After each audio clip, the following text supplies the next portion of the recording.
Buenas noches, control.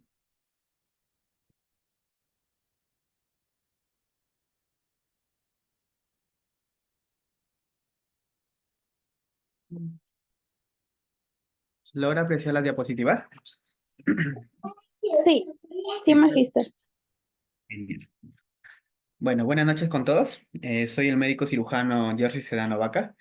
Tengo diplomado en lo que es en salud ocupacional y lo que es en ecografías. Asimismo, actualmente yo trabajo en el Centro Materno Infantil Patás. Trabajo en el Centro Médico Unimedic de la ciudad de Trujillo y en el Centro CB de Otusco y de otros sectores que también tienen. El día de hoy vamos a hablar sobre el tema, la toma correcta de un electrocardiograma en la parte de la salud ocupacional, para ver cómo debemos tomarlo, qué precauciones debemos tener para tener una toma correcta, ¿no? Y al final los médicos o la persona quien lo logre interpretar el electrocardiograma esté interpretando unos datos correctos, pues. Cualquier pregunta lo dejamos para el final para poder así solucionar todas las dudas que ustedes tengan, ¿no? Sí me logran escuchar todos, perfecto. Sí, magíster. Listo. Entonces, lo que es un electrocardiograma en sí es un registro de la actividad cardíaca, de lo que pasa en nuestro corazón. Entonces, es un reflejo de todo lo que sucede, que está documentado dentro de un papel, pues, ¿no? Que es emitido por una máquina. Y la máquina quien lo toma es el electrocardiógrafo. Entonces, tenemos que aprender a diferenciar entre electrocardiograma y electrocardiógrafo y lo que es actividad cardíaca. La actividad cardíaca se da propiamente en el corazón, que es transmitido mediante unos cables. Ya les voy a explicar más adelante la función de cada uno y cómo se deben colocar hacia una máquina que se conoce como electrocardiógrafo. Y esta máquina emite un documento que es el electrocardiograma mediante unas ondas que también tienen que leerse correctamente para conocer qué está pasando dentro del corazón del paciente, pues, ¿no? Entonces, la interpretación del electrocardiograma es la parte esencial para el diagnóstico cardiovascular. Si nosotros no realizamos una lectura correcta del electrocardiograma o no realizamos una toma correcta del electrocardiograma, pues vamos a tener un diagnóstico erróneo y con eso no vamos a poder tratar la patología o prevenir la patología que tiene el paciente. Los electrodos son partes del electrocardiógrafo, que son dispositivos que se colocan en el cuerpo del paciente. Cada uno tiene una posición ideal debido a los ejes isoeléctricos, a los ejes eléctricos que tiene el corazón para poder captar las señales y así transmitirlo lo que es al electrocardiógrafo. Esto va a ser transmitido al electrocardiógrafo y va a ser reflejado en el electrocardiograma. ¿Con qué finalidad? Ustedes ven en la imagen ahí que se colocan unos chupones en el área precordial, en los brazos e incluso en la pierna. Esta colocación de estos elementos son con la finalidad de obtener una imagen en 3D, en imagen en 3D del corazón, pero que se va a representar gráficamente en un electrocardiograma. Entonces, de manera general hay que conocer un poco la fisiopatología de cómo funciona el corazón para poder conocer o interpretar de manera básica un electrocardiograma. El corazón funciona a base de una descarga eléctrica. Esta descarga eléctrica se da lo que es en el área sinusal, donde va a iniciarse todo este proceso, pues, ¿no? Y luego se va a transmitir al nodo auriculoventricular. Posteriormente va a descender por el haz de His y se va a ir ya tanto a lo que es a la rama derecha y a la rama izquierda, pues del corazón, lo que compone hacer lo que es el haz de His. Principalmente el corazón tiene dos tipos de células. Las células contráctiles, o sea, los miocardiocitos, o el tejido cardíaco propiamente dicho, y las células específicas, las que generan la descarga eléctrica, la que inician todo este proceso. Entonces, al ser una descarga eléctrica, esto va a ser cíclico, va a ser rítmico, va a tener un ritmo, va a tener una intensidad, una frecuencia normal. Para eso existen los parámetros normales, lo de la frecuencia cardíaca, pues, ¿no? Cuando hay patologías en el corazón, con este descarga eléctrica nosotros vamos a poder conocer en dónde está. Entonces, cada actividad eléctrica que se va a dar en el corazón se van a ver reflejadas en el electrocardiograma. Y así nosotros vamos a poder interpretar si es a nivel auricular, a nivel ventricular o incluso a nivel de His, pues, ¿no? A veces vemos las taquicardias supraventriculares, las taquicardias ventriculares, los bloqueos de rama derecha, los bloqueos de rama izquierda. Dentro de los bloqueos se dividen, pues, ¿no? En un sinnúmero. Y esto se va a ver reflejado a nivel del electrocardiograma. La fisiopatología de la conducción eléctrica, como les mencionaba yo, es un impulso que va a surgir específicamente en la... espérame un momento.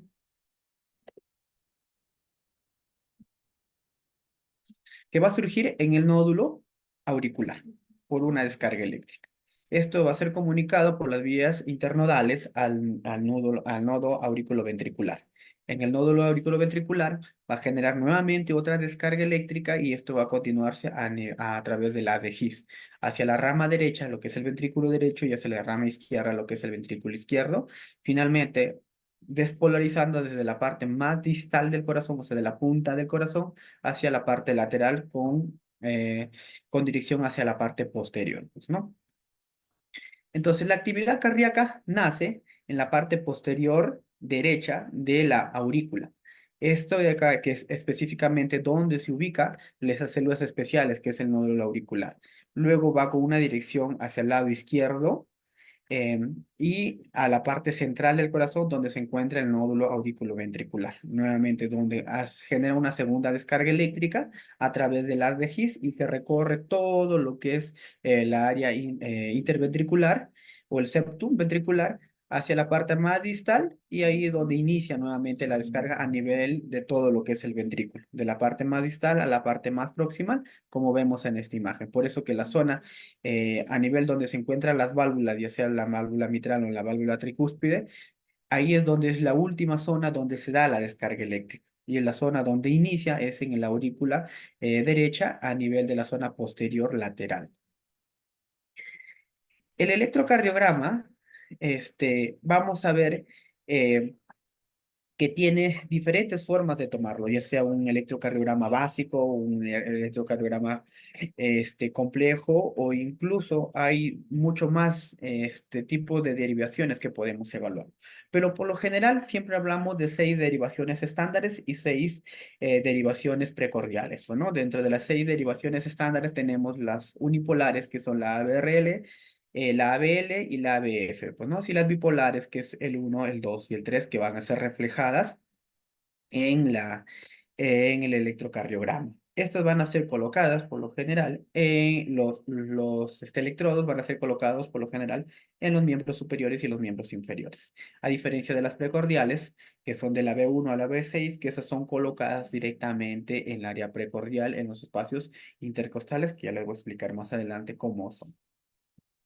Entonces, la electrocardiografía es un registro donde se va eléctrico del corazón. En la electrocardiografía, el electrocardiograma viene a ser el registro dentro del papel, ¿no? Milimetrado de esta actividad.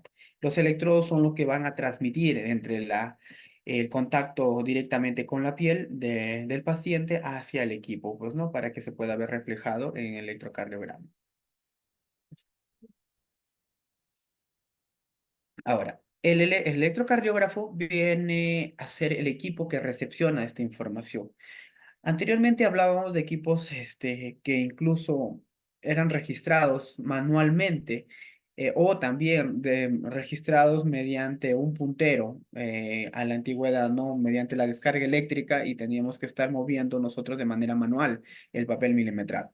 Pero ya con el pasar de los años y la tecnología, ahorita tenemos equipos que simplemente se conectan directamente al paciente y ya nos emiten con todas las derivaciones la derivación B1, B2 hasta la B6 y todas las demás anteriormente mencionadas. E incluso hay equipos que ya nos mencionan con los diagnósticos básicos que viene a ser la lectura de la frecuencia cardíaca, ver si es un ritmo sinusal o no es un ritmo sinusal, pues, ¿no? Si es una taquicardia, si es una bradicardia, muchos equipos ya nos dan este diagnóstico, ¿no? Pero nosotros tenemos que acostumbrarnos a ver que los equipos pueden fallar o a veces equipos no están calibrados correctamente, entonces nosotros necesitamos evidenciar si esos datos han sido tomados correctamente. Si nosotros tomamos la frecuencia cardíaca de manera manual, midiéndolos en un minuto y lo comparamos con lo que arroja el equipo y vemos que es muy variado, entonces significa que el equipo está fallando. Pues no, difícil que nosotros fallemos en tomar la frecuencia cardíaca de manera manual.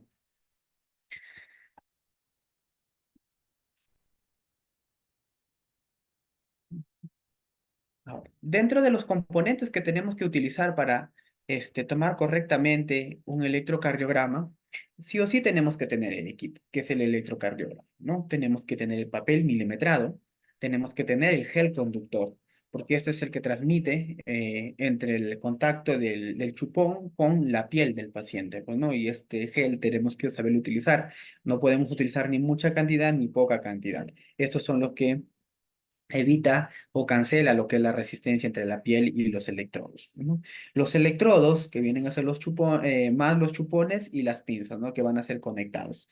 Por lo general, cada uno tiene un color, digamos, ya especificado, pero ciertos equipos cambian estos valores. Es por eso que hay que guiarnos dentro de cada uno, están escrito en la posición donde deben estar tomados deben estar colocados. O incluso en este aparato de acá, donde nacen los electrodos, está un gráfico pequeño donde nos dice qué color en qué brazo debe ir, por lo general, y qué posición debe ir. Tenemos que tener lo que es el algodón y tener lo que son el alcohol para hacer la limpieza del paciente, ¿no? Para poder colocar los electrodos. El papel milimetrado, el papel de registro, tiene unas marcas, entre los cuales vamos a ver unos cuadros más pequeños y unos cuadros más grandes, ¿no? Esos cuadros nos sirven a nosotros para conocer cuánto es la actividad cardíaca, cómo se ve reflejada lo que es la frecuencia cardíaca dentro de la toma del electrocardiograma. Por lo general, la máquina tiene una velocidad, la velocidad es de 25 milímetros por segundo. Entonces, nosotros tenemos que conocer que estos cuadritos se miden de manera horizontal en segundos, por eso que cada cuadrito pequeño mide 0,04 segundos, o lo que equivale a un cuadro grande a 0,2 segundos, pues, ¿no? Y de altura se mide en lo que es en milímetros. Lo que es 1 milímetro equivale a un cuadradito y 5 milímetros equivale a un cuadro grande, pues, ¿no? Ahora, esto va a ser importante nosotros para poder valorar lo que es la actividad cardíaca, la frecuencia cardíaca, para hacer el cálculo de la frecuencia cardíaca o para conocer las desviaciones del corazón del eje eléctrico, pues, ¿no? Que ya lo vamos a ver ahora más adelante. Entonces, la toma correcta de un electrocardiograma tiene pasos. Si bien son sencillos, pero nunca nos debemos olvidar, porque eso es muy importante para que tengamos un electrocardiograma correctamente tomado. Siempre hay que identificar al paciente, porque siempre hay errores que se toma el examen y lo colocamos erróneamente el nombre de otro paciente y al final terminamos dando otro diagnóstico que no es el correcto. Siempre ante cada procedimiento que se va a realizar, nosotros tenemos que, como profesionales de la salud, tenemos que explicar al paciente qué se le va a realizar, porque muchos de los pacientes a veces se sorprenden durante el proceso y a veces no les gusta y dicen, no, no deseo hacerlo. Entonces ustedes ya avanzaron hasta cierta parte y el paciente se niega por no haberlos explicado previamente, ¿no? Entonces la importancia de explicarlo de manera general y en un lenguaje que el paciente te entienda, porque no lo vamos a explicar de manera detallada, qué tipo de cosas se va a realizar y todo eso, y al final tampoco el paciente nos va a entender. Entonces, si lo explicamos para qué lo estamos realizando el examen, cómo lo vamos a realizar el examen, sobre todo en el caso de las mujeres, porque tenemos que descubrir lo que es la parte del tórax anterior. Entonces, porque muchos pacientitos, sobre todo los pacientes que proceden de la sierra, a veces ellos no dejan realizar estos tipos de exámenes. Eso los menciono, por ejemplo, yo cuando realizo ecografías, los pacientes cuando tengan que realizar una ecografía transvaginal, muchos de ellos se niegan. Es por eso que antes de hacerlo, los explico en qué consiste el examen, para ver si ellos me permiten o no me permiten. Al igual, en este tipo de exámenes, nosotros tenemos que explicarlo cómo vamos a realizar el examen para que nos permitan, pues, ¿no? Siempre hay que preservar la intimidad del paciente, tiene que ser en un área separada, donde no puedan verlo los demás pacientes o los demás personal de salud. Por lo general, siempre si se va a tomar, el personal de salud que va a tomar el examen es un personal hombre y se va a tomar a una persona de mujer, entonces siempre tenemos que estar acompañados de otro personal para evitar algún percance durante la toma del examen, ¿no?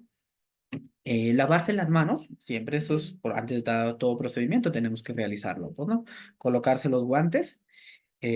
Por lo general se piden lo que son los guantes limpios, nada más, ¿no? Verificar que el equipo esté calibrado. ¿En qué sentido? Que esté conectado y que esté a la velocidad correcta, que es 25 milímetros por segundo. Hay que pedir al paciente que se retire los elementos metálicos porque estos pueden interferir con la descarga eléctrica que va a ser transmitida a través de los chupones y a través de los cables, pues, ¿no? Aconsejar al paciente que se esté tranquilo durante el proceso que se va a realizar y que debe ponerse en una posición de cúbito supino, ¿no? Con las piernas separadas. Hay que exponer la zona anatómica donde se le va a realizar. Por lo general, es en lo que es en el tórax anterior, pues, ¿no? Hacemos una limpieza de la piel del paciente con alcohol y colocamos el gel en los electrodos. La cantidad de gel es el tamaño del chupón. El chupón tiene una copita y en esa parte es donde se aplica el gel, ni más ni menos, suficiente con esa cantidad. Conectamos los electrodos a los sitios adecuados de las derivaciones donde se deben tomar, que ahorita lo voy a explicar en las siguientes imágenes. Estos chupones tienen que estar colocados en las zonas correctas, porque si no lo colocamos nos va a emitir lecturas incorrectas que no van a ser útiles para el diagnóstico, ¿no? De las patologías que tienen los pacientes. Asimismo, indicar al paciente que debe quedarse quieto, porque hay pacientes que a veces son ansiosos, están en movimiento. Entonces, tenemos que explicarlo que mientras el paciente esté quieto, nosotros vamos a poder tomar correctamente lo que es el examen, ¿no? Para que así no interfiera con los resultados. Realizamos el procedimiento, que no va a tomar más de 2 minutos o 3 minutos la lectura. Rotulamos el examen nuevamente para que no exista equivocaciones en los datos del paciente y no realizar un diagnóstico equivocado a una persona que no tiene tal vez ese tipo de patología. Retiramos los electrodos con mucho cuidado para no ocasionar algún dolor en el paciente, sobre todo los chupones que se colocan en el área precordial. Hacemos la limpieza del paciente y luego lo hacemos que ya se pueda vestir, pues, ¿no? Hacemos la limpieza de los equipos como siempre, para que se puedan utilizar con un siguiente paciente. Lavamos las manos después de realizar este tipo de procedimiento y hacemos el registro de manera minuciosa nuevamente, el nombre completo del paciente, la edad, la fecha y la hora. La hora es muy importante y la persona quien lo toma, el electrocardiograma. Entonces, los factores a considerar cuando nosotros vamos a tomar este tipo de exámenes, pues, ¿no? Principalmente vamos por el paciente. Hay pacientes que su tórax anterior está cubierto de vellos. Entonces, eso va a interferir en que cuando vamos a colocar los chupones no van a poder quedar pegados correctamente a la piel y también con la transmisión de la descarga eléctrica, pues no que genera el corazón. Es por eso que nosotros tenemos que rasurar a los pacientes cuando tienen exceso de vello, pues, ¿no? El temblor en los pacientes, la ansiedad, los pacientes que están temblando, sienten miedo, piensan que es un procedimiento que les va a ocasionar algún dolor, que les va a ocasionar algún problema después de este procedimiento. Por eso es que tenemos que explicarlo, tranquilizarlo al paciente para que lo podamos realizar el examen. Cuando la piel está demasiado fría, también no se puede realizar correctamente el examen. Entonces, en ese momento tenemos que abrigar al paciente, cubrirlo con alguna manta, una manta térmica si es que hubiera posible, para que la piel tenga una temperatura ideal y se los pueda colocar, pues, ¿no? Si hay lesiones de la piel, a veces hay pacientes que tienen queloides. Hay queloides que son bien grandes, entonces a esos pacientes no se les puede realizar esa toma de electrocardiograma. Ahí tenemos que optar por otro tipo de exámenes para ver qué está pasando con el paciente. Por lo general se opta por las ecocardiografías, ¿no? Que nos ayuda bastante. El calor excesivo. Hay pacientes que a veces están sudando demasiado. Si nosotros no retiramos ese sudor, no vamos a poder tomar correctamente o incluso los chupones se van a resbalar de la pared torácica, pues, ¿no? La utilización de metal, pues, ¿no? Los pacientes que utilizan a veces anillos, cadenas, eso no debe tenerse, pues, ¿no? En el torso para poder tomar este examen, porque esto va a interferir. Relacionados con el equipo, la falta de papel, pues, ¿no? Y siempre hay que revisarlo, que esté el papel completo, porque a veces ya está en la última parte del papel, lo tomamos y sale solo la mitad del electrocardiograma, pues, ¿no? El estado de los electrodos. A veces tenemos electrodos que ya los cables están expuestos, entonces eso ya no nos refleja un correcto análisis del corazón, pues, ¿no? Relacionado también con la posición de los electrodos, a veces lo colocamos mal o colocamos mucha cantidad de gel, se resbala el chupón, o a veces si tomamos a pacientes pediátricos, por ejemplo, ellos están en constante movimiento, pensamos que tal vez ya lo colocamos en su posición correcta, pero el paciente tal vez lo movió, entonces siempre hay que estar pendientes de que se encuentren en su posición ideal, pues, ¿no? La colocación de las deliberaciones en las extremidades. Por lo general, estos electrodos se colocan, ya tienen descritos en cada uno de ellos, ¿no? Entonces, las marcas que te vienen por lo general son RL, LL, RA y LA. Siempre esas marcas van a estar escritas en cada uno de los electrodos. Y es como los electrodos que son estos. A ver, estos de acá. El color verde, amarillo, rojo y negro, pues, ¿no? Entonces, esos en cada uno tienen una marquita. Ah, me olvidé. Están en esta zona. Aquí siempre están escritos esas marcas, ¿no? Entonces, puede variar el color, pero no va a variar las marcas. Estas marcas están en inglés. Entonces, el RL se coloca lo que es en la pierna derecha, el LL se coloca en la pierna izquierda, el RA se coloca en el brazo derecho, el LA se coloca en lo que es en el brazo izquierdo. Estos tienen que ser en una zona libre de articulación. No se puede colocar sobre el tobillo, no se puede colocar sobre la muñeca, sino específicamente donde solo hay contacto directamente con la piel, para que así no interfieran con la lectura correctamente, porque a veces hay personas que yo los veo que lo colocan a nivel de la muñeca, pero en la parte donde está la base del primer dedo. Entonces ahí no hay una buena lectura, no hay un contacto correctamente, pues, ¿no? Ahí al final estamos entrando en contacto con otras áreas que no son las ideales. Bueno, al igual que en la parte baja, también vemos que hay pacientitos que a veces lo ponen, hay que personal de salud que lo colocan en la parte alta, a esta zona, o incluso que abarca a nivel del tobillo, que no debe ser así. Entonces, las otras derivaciones, que son las derivaciones precordiales, son seis en general, ¿no? Porque incluso hay muchas más que se pueden utilizar, hasta la parte posterior del tórax, hay algunas que se colocan, ¿no? Pero en todos los centros de salud, hospitales, manejamos siempre de la B1 a la B6.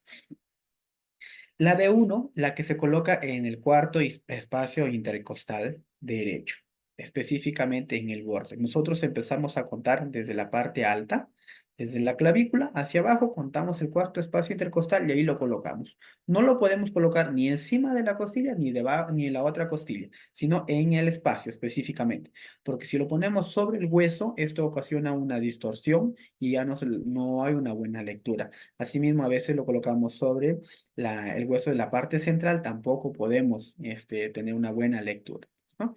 Entonces, ubicamos la B1. Si lo ubicamos correctamente la B1, al otro lado nada más está, en el lado ipsilateral, colocamos la B2. Ya no necesitamos ni incluso de contar los espacios intercostales, simplemente ya lo ubicamos al otro lado, ¿no? Después de ubicar lo que es la B2, que es en el espacio, en el cuarto espacio intercostal izquierdo, a nivel del borde external izquierdo, pues no, pasamos a ubicar la B4. La B4 que es en el quinto espacio intercostal, o nos guiamos del pezón. Debajo del pezón, por lo general, siempre está el quinto espacio intercostal. Una vez que nosotros ubicamos este espacio, ya la B3 es bien fácil, lo ubicamos en la parte central entre ambas, siguiendo el mismo eje que tiene entre la B2 y la B4. Entonces, y hay que asegurarnos que no vaya a estar sobre el hueso, pues, ¿no? La B5 es la más lateralizado, que es en el quinto espacio intercostal izquierdo, pero a nivel de la línea anterior axilar. A diferencia que la B4 es la línea media clavicular.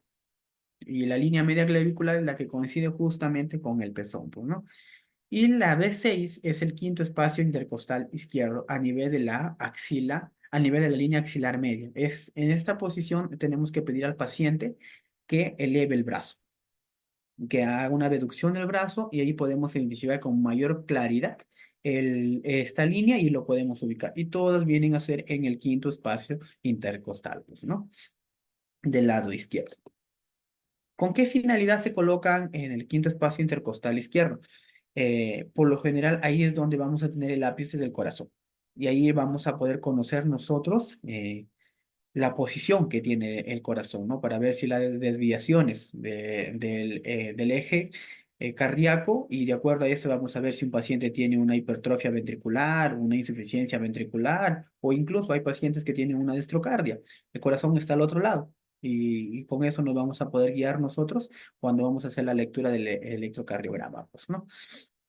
Esto es lo que lo mencionaba yo anteriormente. Por lo general, el complejo, ¿qué digo? El ciclo cardíaco que está compuesto por la onda P con el segmento QRS y la onda T, más o menos dura un segundo en promedio, pues, ¿no? Entonces, de manera horizontal, 0,04 segundos mide cada cuadradito, que sumándolo todo eso suma 0,20 segundos. Y de manera, en la parte hacia arriba, en la altura, vemos que cada cuadradito mide 1 milímetro, y esto equivale a 5 milímetros cuadrados, cada cuadrado, pues, ¿no? Esto nos va a ser útil para la lectura de los electrocardiogramas.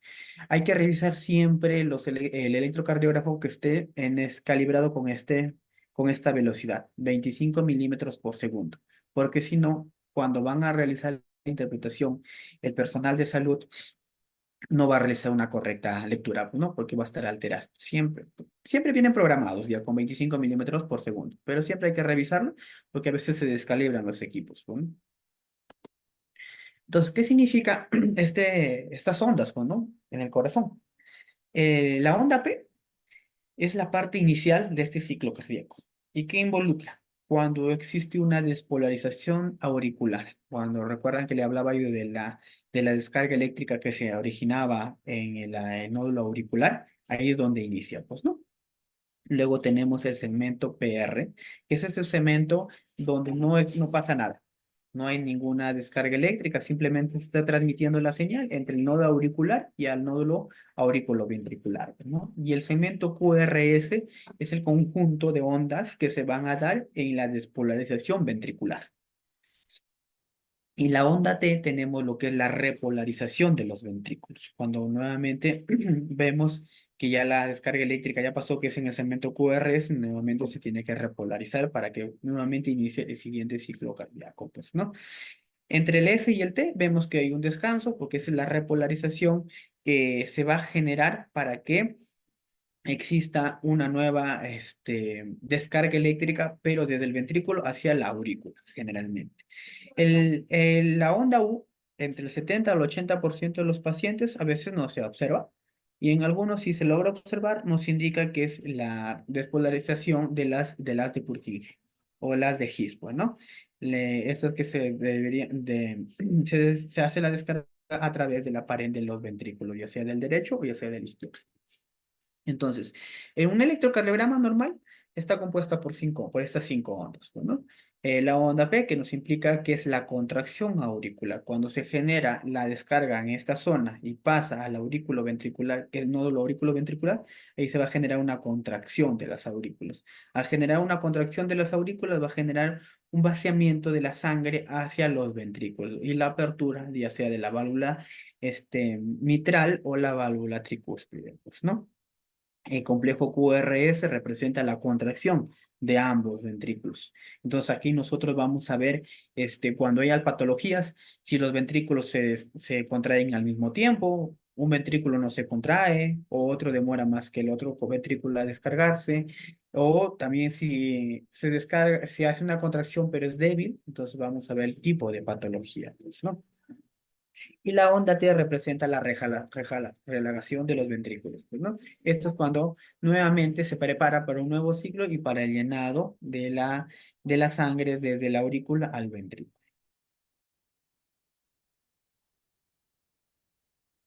La interpretación de un electrocardiograma, siempre nosotros tenemos que saber el básico. ¿El básico para qué? Para saber si lo hemos tomado correctamente o no, porque si no, tal vez solo lo conectamos al equipo, lo imprime la máquina y listo, y lo entregamos al médico o al personal que va a hacer la lectura, pero tal vez ese electrocardiograma ha estado tomado incorrectamente, pues, ¿no? Por eso que nosotros tenemos que saber lo básico para ver si es que fue tomado o no.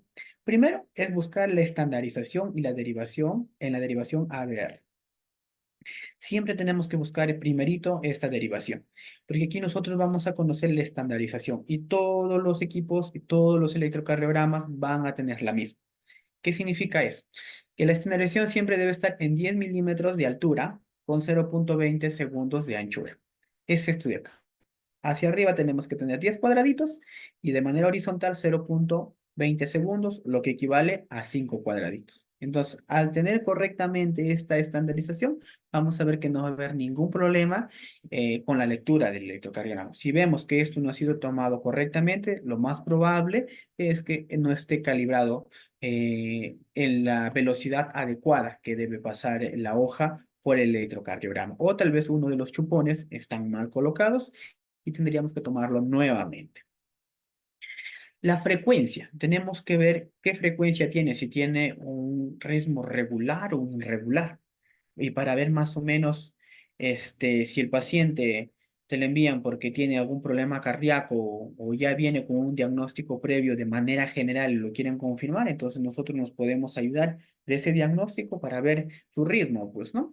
El ritmo por lo general equivale a un ciclo cardíaco, como decía, equivale a un segundo. En general, entonces, un paciente durante un minuto va a ser 1500 cuadraditos pequeños. ¿Eso qué significa? Que este es un valor estandarizado, 1500, y esto va a ser dividido entre el intervalo de una onda. Podemos tomar cualquier onda, pero por lo general ya se ha estandarizado también que sean tomadas las ondas R del complejo QRR, QRS. Nosotros vamos a contar desde esta onda R hasta la onda R, cuántos cuadraditos pequeños hay. En este caso hay 15 cuadraditos y nosotros lo vamos a dividir y esto nos va a generar un resultado de 100. Entonces tiene una frecuencia cardíaca de 100. Y esto va a ser corroborado de manera manual cuando nosotros lo vamos a medir pues, al paciente y no debe variar más de 10. Más 10 de latidos cardíacos no deben variar, pues no, para ver que existe una buena toma correcta de lo que es el electrocardiograma reflejado en lo que es en el ritmo del corazón. El segundo, lo que es el ritmo sinusal. Nosotros tenemos que ver la onda P. Recuerdan que la onda P nos indicaba el inicio del ciclo cardíaco, entonces nosotros vamos, ¿está presente o no está presente? Si está presente es porque significa que él se ha dado una descarga a nivel del nodo sinusal. Pero si el paciente no refleja en su electrocardiograma una onda P, eso significa que lo más probable es que ese nódulo está alterado, no está funcionando correctamente. Y el que sí está funcionando es el nódulo aurículo-ventricular, pues, ¿no? Este nódulo ya tomó la posición inicial para que comience a descargar las descargas eléctricas y así continúe la funcionalidad del corazón, pues, ¿no? Entonces nosotros tenemos que ver si está presente o no está presente. Ahora, el ritmo lo vamos a evaluar entre las ondas R, pero en un ciclo de 6. Nosotros contamos, por ejemplo, 1, 2, 3, 4, 5, 6. Y vemos que no es el mismo. Si nosotros contamos de manera general los cuadraditos grandes, tenemos 1, 2, 3, 4. A diferencia que el otro tenemos 1, 2, 3, 4, 5, 6. Y en el otro tenemos 1, 2, 3, 4, 5, 6, 7. Es que cada vez que va avanzando el ciclo, se va espaciando. Entonces, eso no es un ritmo sinusal. O sea, no hay un buen ritmo, pues, ¿no? Es un ritmo anormal que necesita ser evaluado para poder nosotros determinar qué tipo de patología está ocasionando esto. Por lo general son cuando el nódulo auricular no está funcionando correctamente, entonces no le da la orden de manera cronológica para que se puedan dar las descargas eléctricas y entonces asume en segunda instancia lo que es el nódulo auriculoventricular y este nódulo por lo general no tiene un ritmo. Su ritmo baja y da de manera irregular. También se ven los bloqueos auriculoventriculares, también ese tipo de patologías cuando hay alteración del ritmo.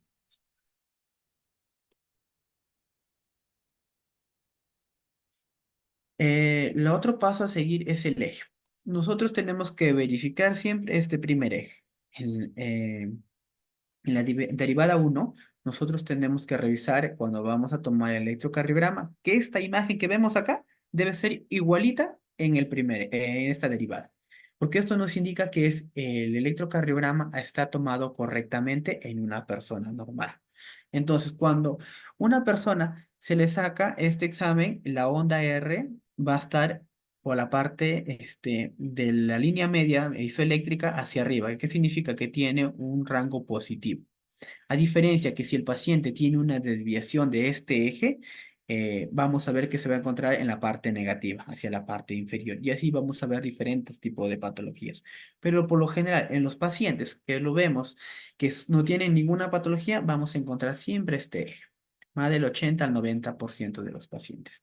Ya luego de esto nosotros nos guiamos y comenzamos a hacer cálculos para determinar la posición exacta del corazón, en dónde debe estar presente y la ubicación y de acuerdo a esto vamos a ver si tiene una insuficiencia cardíaca o una hipertrofia cardíaca, pues, ¿no?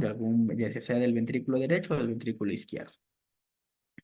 La onda P es la que representa la despolarización auricular derecha hacia el lado izquierdo.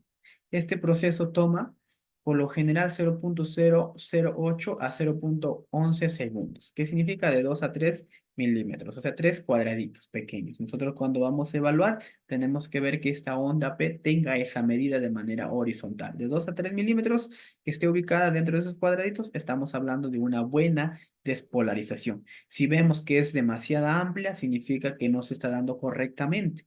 Entonces estamos hablando de una alteración de la descarga eléctrica, ¿no? Y si lo vemos que está muy pequeña, estamos hablando de una despolarización muy rápida, pues, ¿no? Y eso vamos a ver qué patologías están presentes y diagnosticarlos correctamente el paciente. La morfología de la onda P se aprecia mejor en la derivación 2. Ahí es donde nosotros vamos a poder encontrar correctamente que esta onda su medida más exacta, ¿no? Si bien se puede realizar en todas, pero en la preferida que tenemos que realizar en la derivación 2. Ahora, otro de los cálculos, como les mencionaba inicialmente, cómo realizamos el cálculo de la frecuencia cardíaca. Tal vez a veces no se pudo entender de cómo se realizaba, pero nosotros tenemos una velocidad.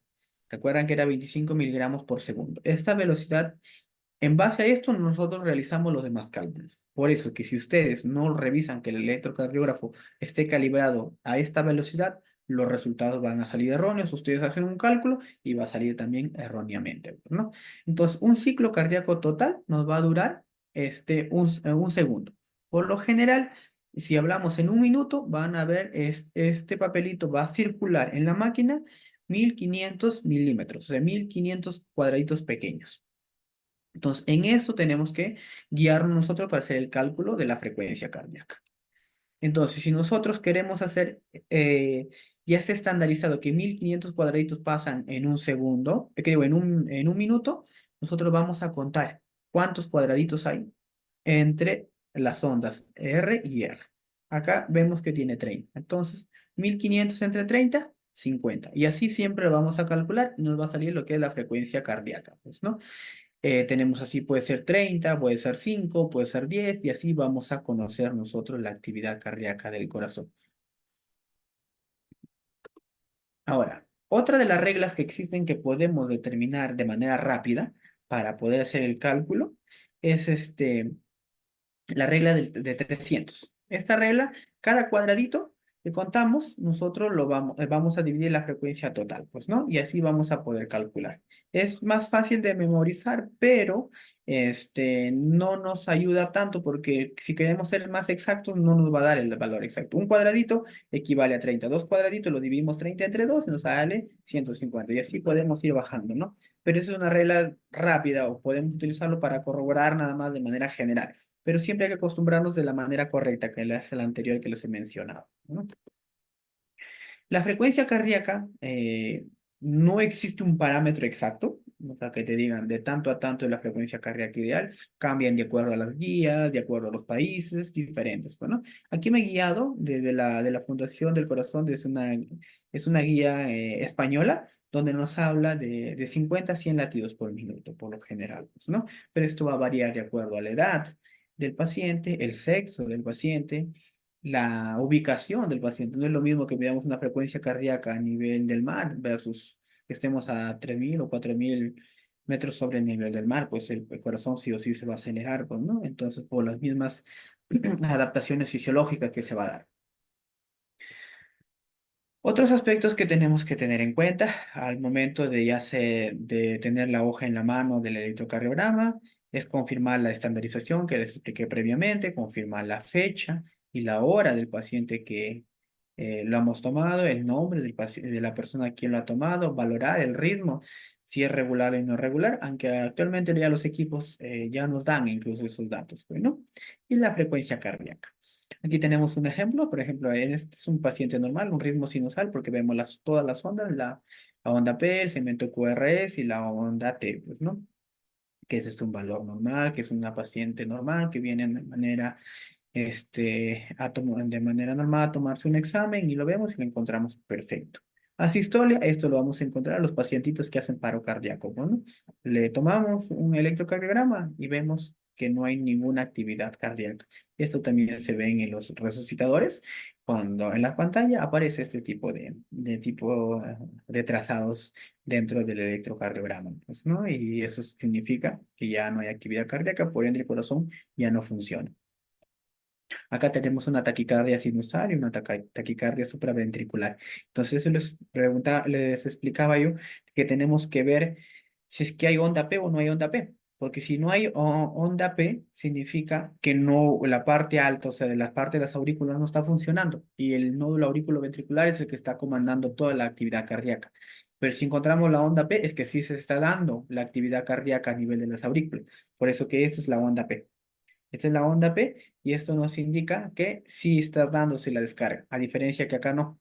No la apreciamos de frente, apreciamos el segmento QRS y la onda T, que significa que se está despolarizando el corazón a raíz del nódulo auriculoventricular hacia abajo. Entonces genera otro tipo de trazado en el papel, pues, ¿no? Y eso nos ayuda a hacer un diagnóstico diferencial para poder dar el tratamiento correcto, porque van a variar los tratamientos en cada uno. Recordar que siempre hay que ver la calibración de los equipos. Cada equipo por lo general se calibra cada 2, 3 meses o de acuerdo a las especificaciones de la marca. Bueno, verificar que los datos sean registrados correctamente dentro del equipo, porque a veces estos equipos tienen memoria. Y nosotros simplemente colocamos un nombre en las letras iniciales y ya te aparece lo demás el nombre. Y por error hacemos enter y ya lo grabas con otro nombre del paciente. Pues, ¿no? Verificar el ritmo que sale en el papel de manera manual, la morfología de las aurículas, como les explicaba yo anteriormente, el eje eléctrico, la morfología ventricular y la valoración de la repolarización, que se lo vamos a ver con la onda T. Entonces, la importancia de un electrocardiograma en la parte ocupacional. Entonces, el electrocardiograma es un examen que lo pedimos para todo en la área de salud ocupacional. No podemos pasar por alto si un paciente no tiene un electrocardiograma, porque el corazón es un órgano vital para que funcione correctamente, este, para que funcione correctamente, para que funcione correctamente todos los demás órganos, ¿no? Entonces, la única forma de evidenciarlo es mediante el electrocardiograma. Entonces, en todos los trabajos, sobre todo, por ejemplo, es en la zona minera, siempre te van a pedir este tipo de exámenes en los pacientes que están sometidos a trabajos peligrosos, a esfuerzo físico, este, que demande horas de trabajo de manera continua. Sí o sí tenemos que ver cómo está funcionando ese corazón para tomar las precauciones, ¿no? Con ese tipo de pacientes. Entonces, conocer la actividad cardíaca del corazón de manera temprana nos va a ayudar a prevenir las enfermedades y determinar qué tipo de trabajo va a realizar este tipo de paciente. Porque si en un electrocardiograma vemos que presenta anomalías, encontramos ya sea diagnósticos de arritmias, hipertrofias ventriculares, isquemias o infartos previos, ¿no? Entonces nosotros tenemos que diagnosticar al paciente correctamente para darle tratamiento, para que no le vaya a producir una descompensación de su enfermedad o iniciar una enfermedad durante el trabajo.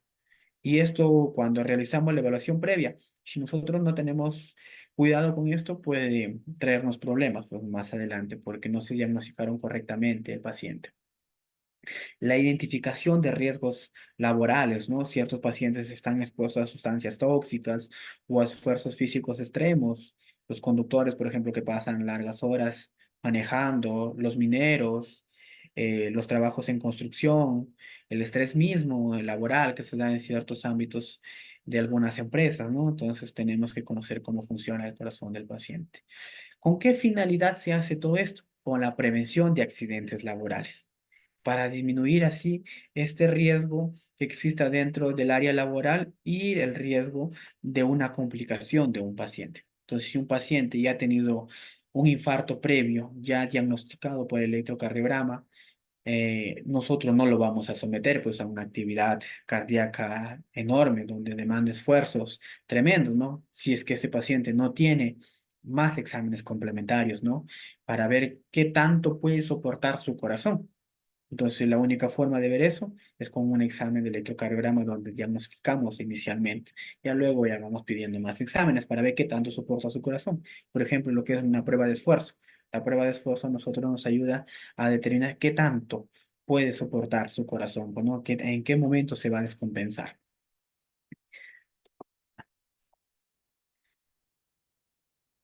El monitoreo en los trabajadores con factores de riesgo. Si tenemos un paciente que tiene un infarto de corazón, nosotros lo vamos a colocar, pues, tal vez en un área administrativa, donde no esté sometido a un estrés o un trabajo, que demanda esfuerzo, pero no significa que no lo vamos a dejar de lado, ¿no? Entonces, ese paciente tenemos que tener un control cada 2, 3 meses. Y si es un paciente hipertenso o diabético, pues exigirlo que tenga sus controles mensuales, que tome sus medicamentos a la hora que le indica el médico para así evitar una complicación, porque los primeros pacientes que tienen complicaciones cardíacas son los pacientes que tienen síndromes metabólicos. Y entre los síndromes metabólicos, vamos a ver que los pacientes son hipertensos, son diabéticos, tienen dislipidemias y otros pacientes no tienen control o no tienen tratamiento de su enfermedad, pues nunca van a mejorar y el riesgo va a aumentar de que les pueda dar nuevamente un infarto, pues, ¿no? Del paciente. Evaluación del preempleo y digamos si se va a contratar o no se va a contratar un paciente. Si ustedes evalúan a un paciente que tiene una fibrilación auricular o un bloqueo de rama, difícil que este paciente pueda realizar una actividad que demande esfuerzo. Entonces no se les puede contratar por su misma condición.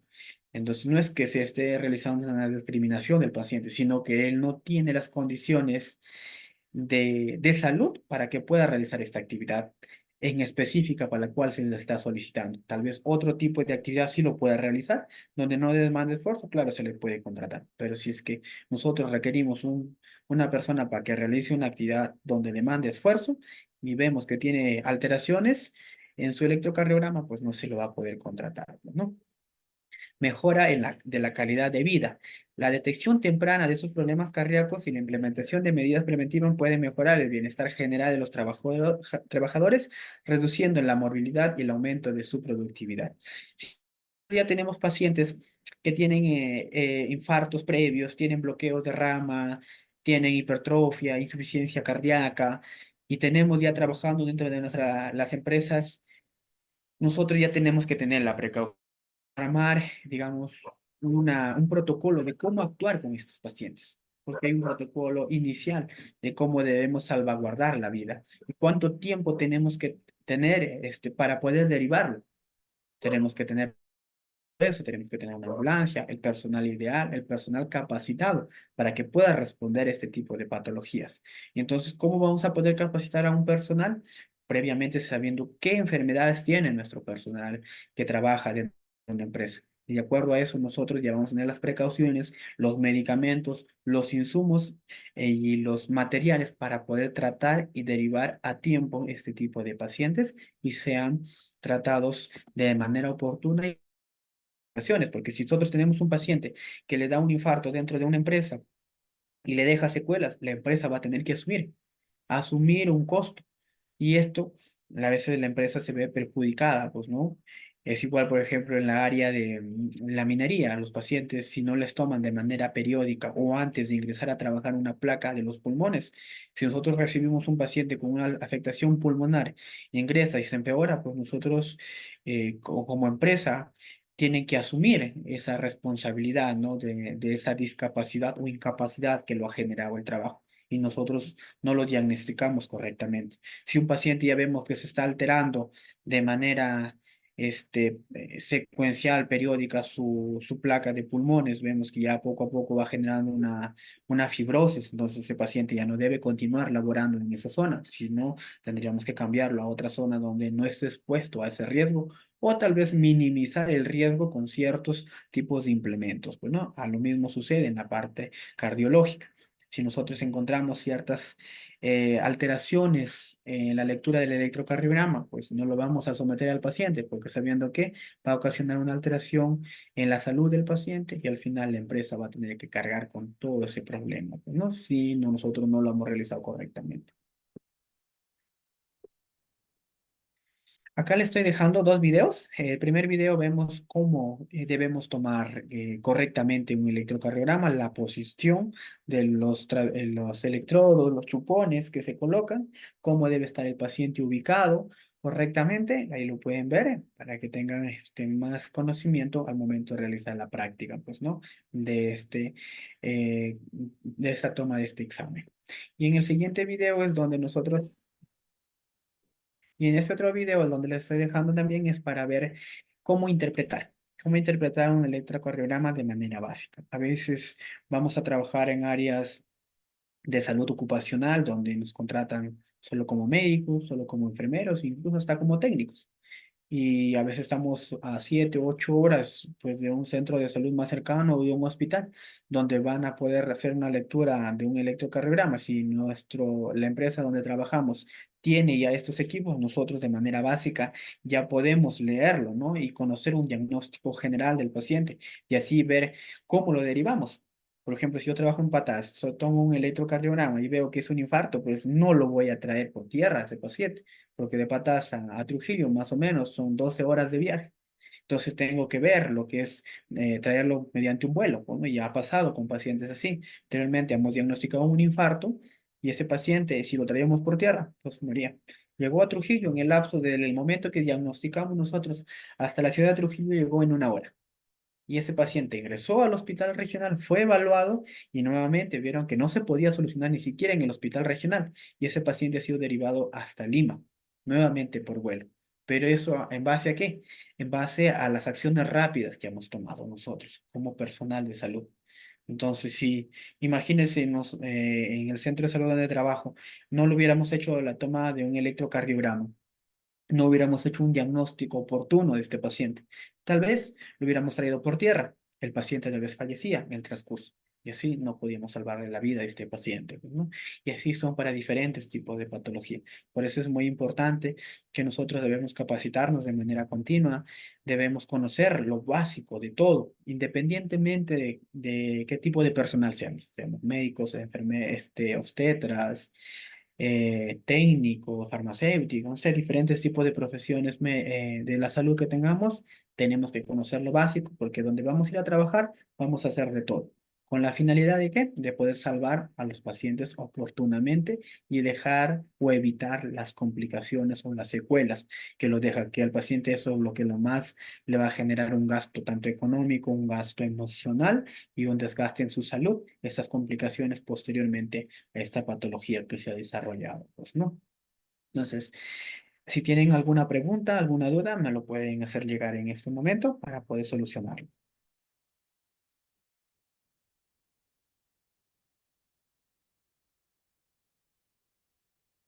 Descubre el nuevo podcast.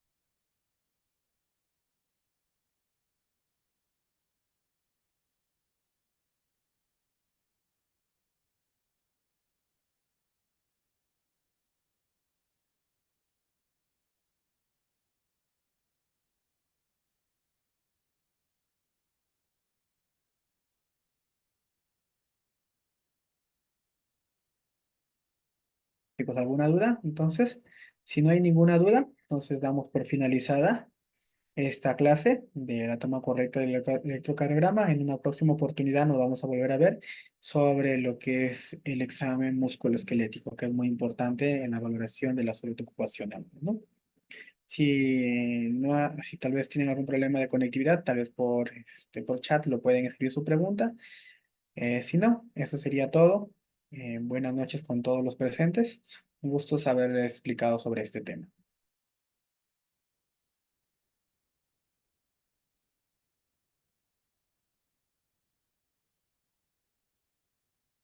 Muchas gracias.